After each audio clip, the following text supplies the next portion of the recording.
Keluarga alumni UGM atau Agama Cirebon Raya meminta agar Presiden ke-7 Joko Widodo memaafkan pakar telematika Roy Suryo dalam kasus dugaan pencemaran nama baik isu ijazah palsu.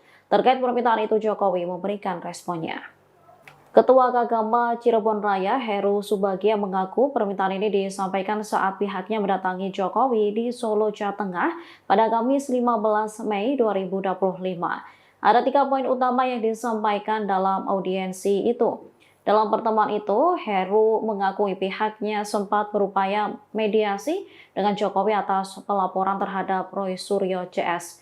Di hadapan Jokowi, Heru menegaskan bahwa Roy Suryo CS tidak. Download Tribun X sekarang, menghadirkan lokal menjadi Indonesia.